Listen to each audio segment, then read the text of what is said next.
Hello students तुम मैंने सरल सह समीकरण इंपोर्टाट क्वेश्चन गुड़ाक केमी आसूची एग्जाम रे तुम्हें बुझी सारी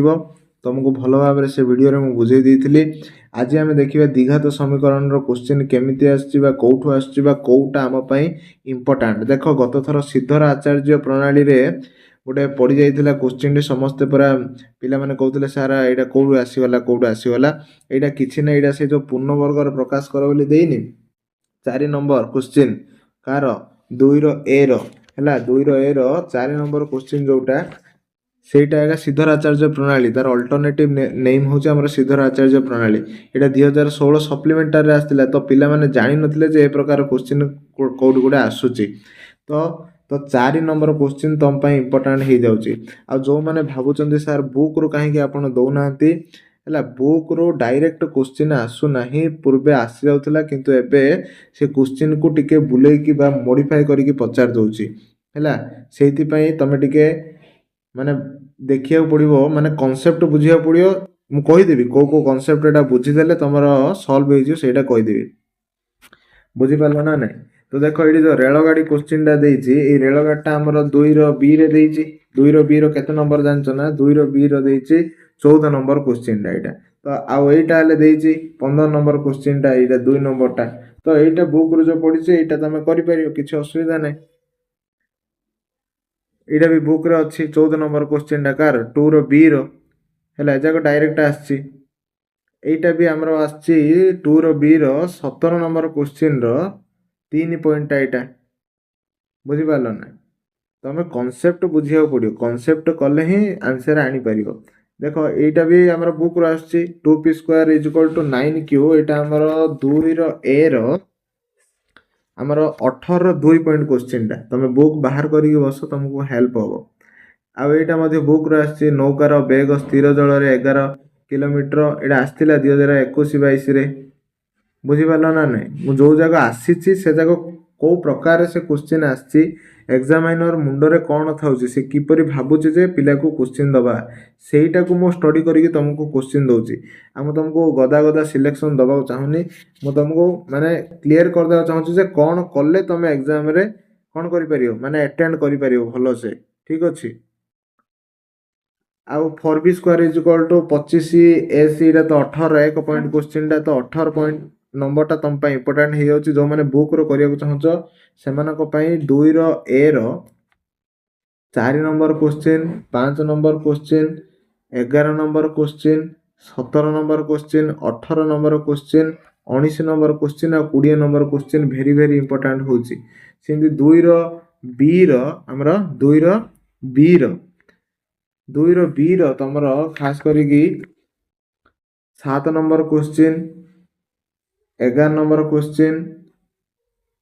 13 नंबर 14 नंबर आउ 17 नंबर केतरा क्वेश्चन अच्छे से जगह करिया को टिके पड़िबो हैला 17 नंबर 3 पॉइंटटा ऑलरेडी एग्जाम रे आसी आइची तापर जदि आमे देखिबा आउ कोन बुझियो जदि चेष्टा करिबा पूर्णवर्गर प्रकाश कर जोड़े 4 नंबर क्वेश्चन डा हैला द्विघात सूत्र प्रयोग कर मूल निरूपण कर एटा तो बेसिक कांसेप्ट ऊपर क्वेश्चन डा अछि आ एटा कहि देली मु एटा बुक रे अछि दुईटा जगह मु कहिली 10 11 पूर्णवर्गर प्रकाश कर 4 नंबर क्वेश्चन डा हैला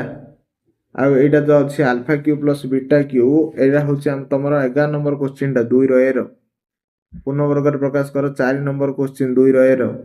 एटा भी तमरा होछि एटा भी सॉरी 16 नंबर क्वेश्चन डा कोन करछि एटा बुक रे नाही बाहरु से टिके तुमको पचार देछि ए प्रकार क्वेश्चन जाग 2016 रे आस्तिला हैला एटा अछि किंतु 18 नंबर क्वेश्चन डा भी नाही जोटा कि 2015 2014 रे आस्तिला बुझि पालो ना एटा बुक रे नाही किंतु कांसेप्ट जदि गोटे पिला जानिछि क्वेश्चन डा करि दबा अल्फा बीटा केमति काढा जाउछि alpha into beta alpha plus beta आउ से जदि सूत्र जानिछि alpha square plus beta square is equal to कोन अल्फा प्लस बीटा रो स्क्वायर फेडाना 2 अल्फा बीटा ए सूत्र रे ए क्वेश्चन रे सॉल्व हे जियो हैला तो तमरो मेन फोकस रहउछि तुम जदि बुक अनुसार जीवा को चाहछो 2 ए 4 5 नंबर 11 नंबर 17 नंबर 18 19 20 नंबर करो मन रहिला 4 5 11 17 18 19 20 2 ए ଆଉ 2 B ତୁମକୁ କହିଦେଇଛି ଖାତା ପେନ୍ରେ ଟିପି ନିଅ, ବୁକ୍ରେ ରାଇଟ୍ ମାରିଦିଅ ଆଉ କରିବା ଷ୍ଟାର୍ଟ କର। 21 ନମ୍ବର କ୍ୱେଶ୍ଚିନ୍ ମଧ୍ୟ ଏଇଟା ବହୁତ ମାନେ କେଉଁଠୁ ଆସିଛି ବୋଧେ ହୁଏ ବୁକ୍ ଚେଞ୍ଜ ହେଇଗଲା ମଝିରେ, ଏ କ୍ୱେଶ୍ଚିନ୍ଟା ଏବେ ନୂଆ ବୁକ୍ରେ ନାହିଁ ହେଲା। ତ ଖାସ କରିକି ପିଲାମାନଙ୍କୁ ତୁମକୁ ଯେଉଁ ଇମ୍ପୋର୍ଟାଣ୍ଟ ଦିଆହେଉଛି ଯେତିକି ସେତିକିରୁ କରିଦିଅ। ମେନଲି ହେଲା ତୁମକୁ ପୁଣି ରିପିଟଲି କହିଦେଉଛି 2 A ର 4, 5 ନମ୍ବର 4, 5, 11, 17, 18, 19, 20। ତାପରେ ଯଦି ଆମେ ଦେଖିବା 2 B ର କୋଉଟା 2 B ଅଭ୍ୟାସର କୋଉଟା କରିବ 7, 11, 13, 14 ଆଉ 17 ନମ୍ବର କ୍ୱେଶ୍ଚିନ୍ରେ 3 ପଏଣ୍ଟଟା କର। 17 3 ପଏଣ୍ଟଟା, 17 2 ପଏଣ୍ଟ, ତାପରେ ଯାଇକି ଆମର 17 ଆମର 9 ପଏଣ୍ଟଟା କରିବ। ଦେନ୍ 17 ପୁରା ଲାଷ୍ଟ ପଏଣ୍ଟଟା XV ଡବଲ ଆଇଟା ଗୋଟେ କରିବ ଆଉ XV ସିଙ୍ଗଲ ଆଇଟା ଗୋଟେ କରିବ। ଏତିକି କ୍ୱେଶ୍ଚିନ୍ କରିକି ତମେ ଏକ୍ଜାମକୁ ଯାଅ। ଯଦି ଉଦାହରଣ ଦେଖିବା, ଉଦାହରଣ 15 ନମ୍ବରଟା କରିବ ହେଲା। ଉଦାହରଣ 15 ଏକ୍ଜାମ୍ପଲ୍ 15 ନମ୍ବରଟା କରିବ ଆଉ ଏକ୍ଜାମ୍ପଲ୍ 12 ଗୋଟେ କରିବ, ଏକ୍ଜାମ୍ପଲ୍ 13 ଗୋଟେ କରିବ। କହିବ ଏତିକି ସବୁ କରିବ। ହଁ ଏତିକି କରିବାକୁ ପଡ଼ିବ, ଏତିକି କଲେ ହିଁ ତମେ ଭଲ ମାର୍କ ଆଣିପାରିବ। ଆଉ ଏକ୍ଜାମ୍ପଲ୍ କିଛି ରହିଲା ଯଦି, ହଁ ଏକ୍ଜାମ୍ପଲ୍ 15 ତ କହିଲି, ଏତିକି ହିଁ କରିବ। ଏତିକି କଲେ ତମର ଦ୍ୱିଘାତ ସମୀକରଣ ପାଠ ପୁରା ଓକେ ଡନ୍ ହେଇଯିବ। ପୁଣି ମିଶିବା ନେକ୍ସଟ ଚାପ୍ଟର ପାଇଁ।